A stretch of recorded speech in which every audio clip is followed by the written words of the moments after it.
Ветхие амбары и продуваемые ветром пустыни стали саркофагами некогда блистательных механических чудес. Ferrari F40 диктатора Удая Хусейна, лишенная всяких опознавательных знаков, была обнаружена в бездонном чреве заброшенного сарая в Курдистане.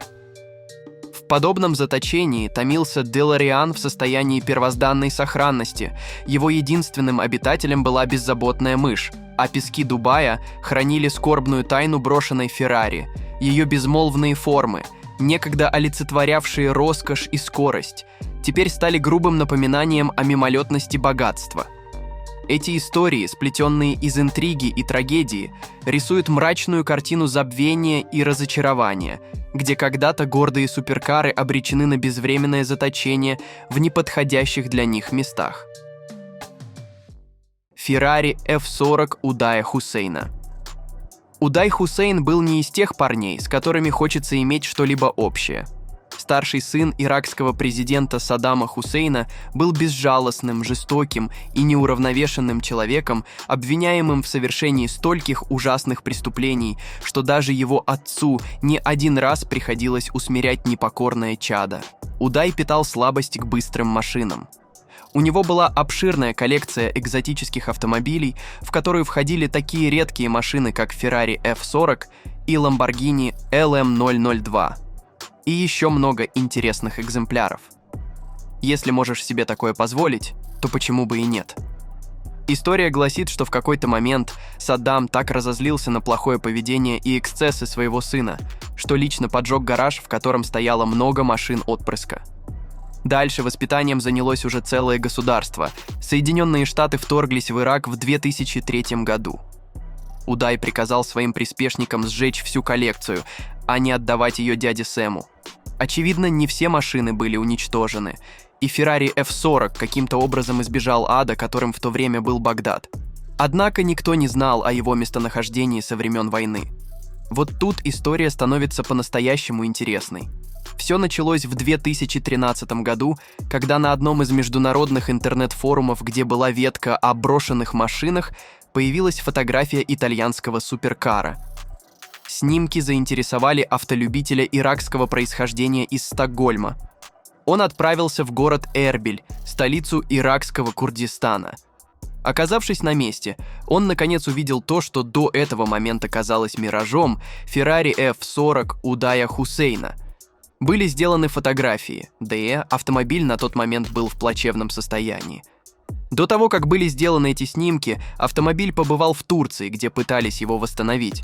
Но люди, занимавшиеся этой работой, узнали, кому ранее принадлежал данный суперкар, и не захотели отдавать машину обратно. Владелец этого допустить не смог, поэтому он лично поехал в Турцию и, оказав сопротивление, забрал машину обратно со множеством недостающих деталей. Эпопея этой истории была далека от завершения.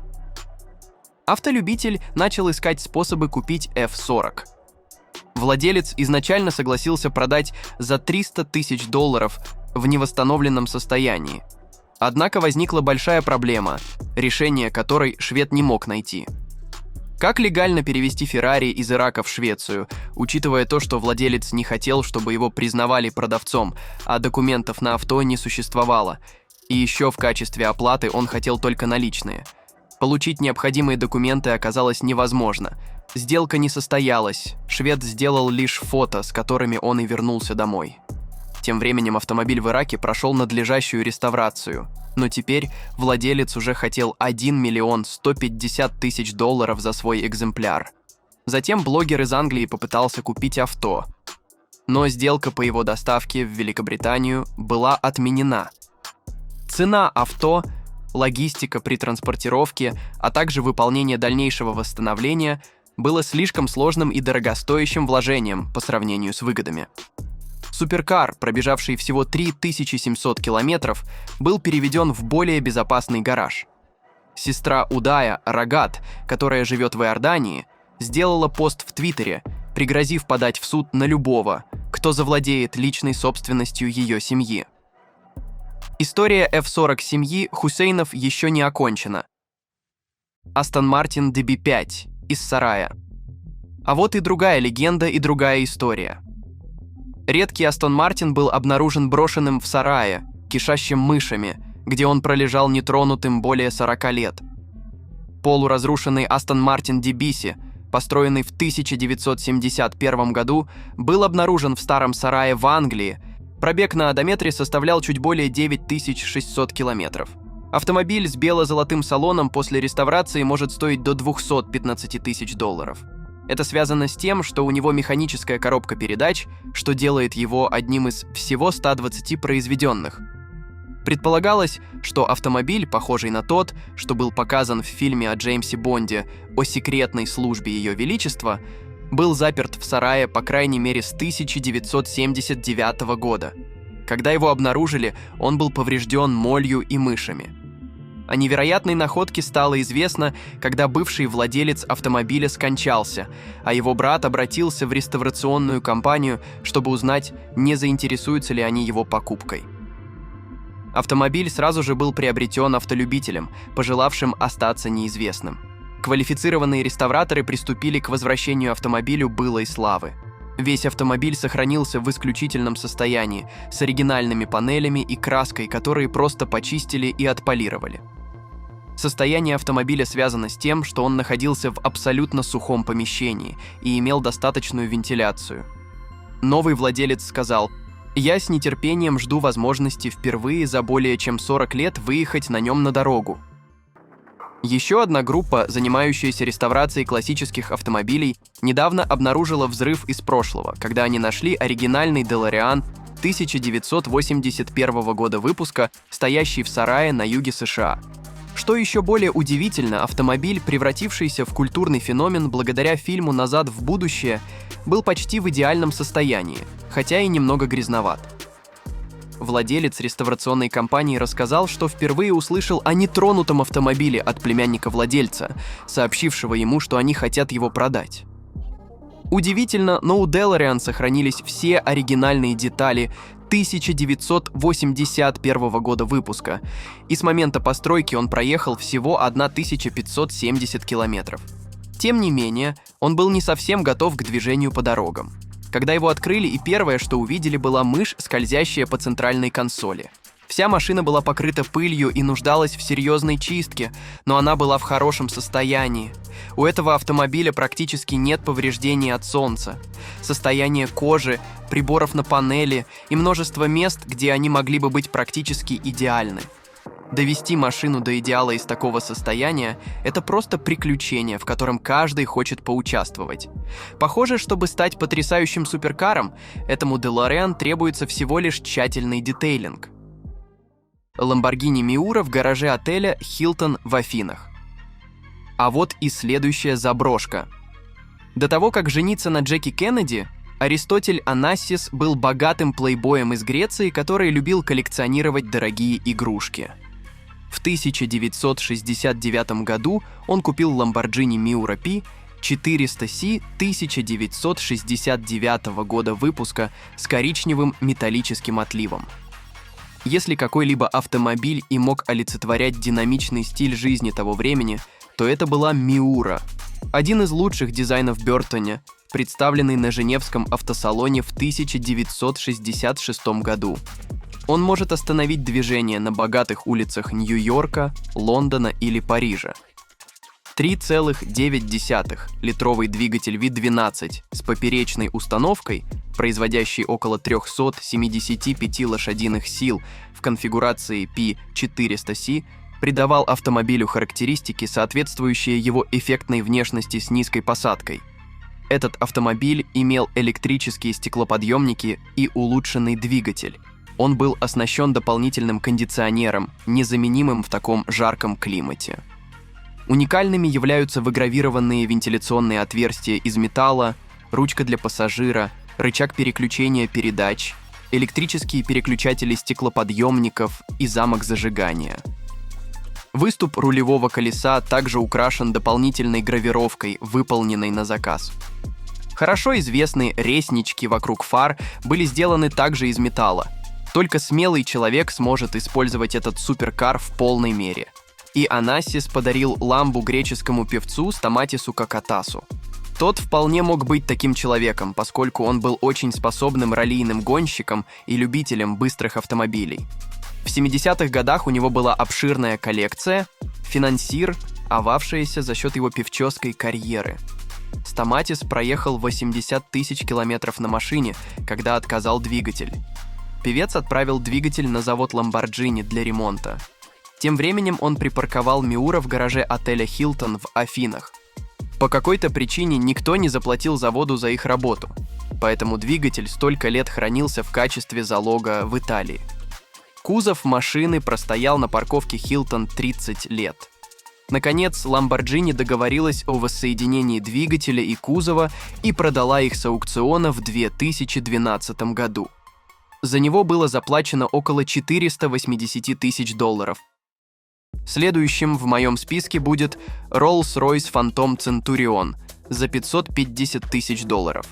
В мерцающих огнях Лас-Вегаса в 2007 году этот автомобиль обрел своего первого хозяина. Спустя год его судьба переплелась с eBay, где он ушел с молотка за баснословную сумму в 300 тысяч долларов. Но затем, в разгар финансового урагана 2008-го, этот Rolls-Royce оказался в сердце зимы в заснеженном Санкт-Петербурге. Не в величественных гаражах магнатов или в эскорте президента. Вместо этого он лежал брошенным на железнодорожных путях, лишенный крыльев, фар, колес и задних фонарей. Хотя его вид был плачевным, автомобиль все еще хранил свой королевский дух. В стране, где такие истории не редкость, эта история заставляет задуматься о загадочном прошлом этого автомобиля и судьбе тех, кто к нему прикасался. Но сейчас с ним все отлично, гоняет по Европе все на тех же номерах и выглядит как новый. Maybach 57 найден брошенным во Франции. Трудно представить, что, если бы вы когда-нибудь могли позволить себе Maybach 57, вы бы просто бросили его где-нибудь. Но один владелец сделал именно это на французском побережье. В августе 2012 года этот Maybach 57 стоимостью 650 тысяч долларов был найден брошенным на парковке во французском прибрежном городе Канны. Несомненно, есть история, объясняющая, почему роскошный седан стоимостью в $500 000 был оставлен на парковке. Похоже, что Maybach 57 простоял около 4 лет, собрав много пыли и даже несколько непристойных сообщений от широкой публики. Кто-то даже взял на себя смелость снять переднюю эмблему с седана для себя. Автомобиль, как и положено верному другу, ждет его там, где хозяин его оставил. Ferrari Enzo. Каким бы красивым ни был Maybach 57, брошенный Ferrari Enzo, безусловно, является победителем, когда речь заходит о машинах, брошенных на произвол судьбы. Ferrari выпустила всего 400 Enzo, причем 400-й был подарком папе римскому. Автомобили развивают максимальную скорость 350 км в час и могут разгоняться с 0 до 100 за 3,14 доли секунды. Изначально базовая цена авто составляла 670 тысяч долларов, и каждого покупателя подбирал итальянский автопроизводитель. Этому экзотическому автомобилю с 651-сильным двигателем V12 Exotic суждено было стать одним из самых ценных в истории итальянской конюшни.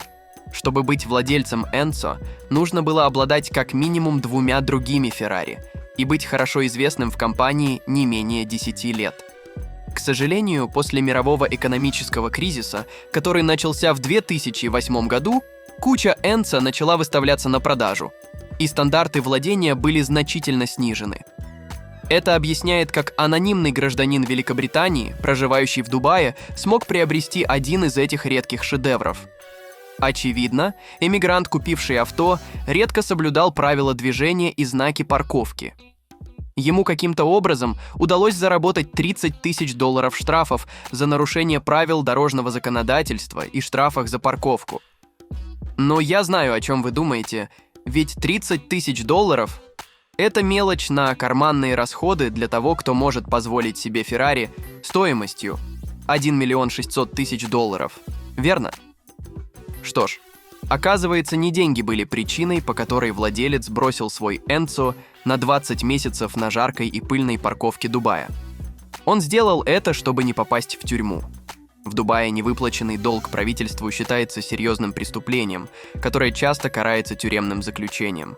Чтобы избежать больших сроков в отвратительной тюремной дыре, которую мы можем только представить, богатый парень Припаркова ел свой Феррари на случайной стоянке, а затем уехал из города. Его текущее местонахождение неизвестно, но Феррари собирала пыль при температуре, которая часто превышала 37 градусов в течение 20 месяцев. Недавно хозяин был объявлен Интерполом в розыск, и ему грозит еще большее тюремное заключение и штрафы. К счастью, согласно местному новостному изданию, ситуация с автомобилем сейчас немного улучшилась. Его перевезли на склад для безопасного хранения, а не оставили гнить под жарким солнцем Ближнего Востока. Тем не менее, человек, который оставил авто в спешке, на машину больше не претендовал.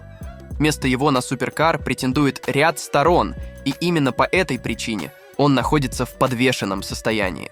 Enzo был выставлен правительством Дубая на аукцион вместе с 22 другими автомобилями, которые были либо брошены, либо конфискованы. Что бы вы сделали? Заплатили штрафы, отсидели срок и сохранили своего Enzo или уехали из города и скрывались от Интерпола? Ответ на этот вопрос сложно дать однозначный. Подумайте и напишите его в комментариях к ролику. Взгляд на покинутый люксовый автомобиль оставляет неизгладимый след в душе любого автолюбителя. Особенно мучительно это зрелище для тех, кто сам управляет машиной, не удостоенной подобного статуса. А у вас, друзья, тоже есть возможность поменять свой статус и попасть в нашу команду.